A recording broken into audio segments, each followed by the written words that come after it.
Today on A Balanced Life, we have some really serious things to talk about. And I know how we approach those things in everyday life can literally leave us feeling very overwhelmed, as if there's not enough gas in our tank, and oftentimes wondering, do we have the stamina to keep going forward?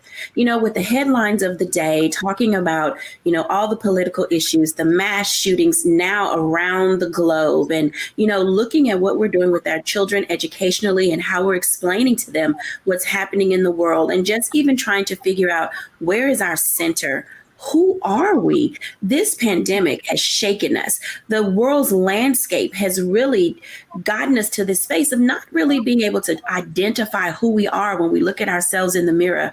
And I know that some of you are saying, I know exactly who I am. I know exactly what I stand for. And I know how I'm going to approach my everyday life. Well, people like me still have days that we struggle, not with just getting up in the morning, but really trying to figure out this landscape in which we're living. And how do I navigate and find my North Star again? I am delighted today that our guests, our panelists, our usual suspects that you enjoy hearing from are with us today. We have Pastor JT Johnson, Stacey Owens, and Dr. Tierney. Welcome, everyone. Hey, Dr. Jackie. Hey, y'all.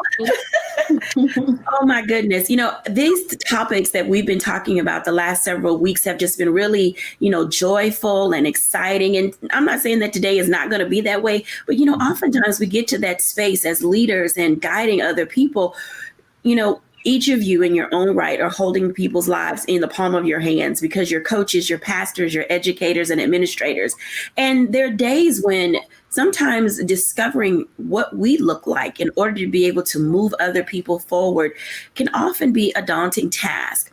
And so as we think about just the general things that are happening in the world today, I'd like to ask each of you first, how are you doing?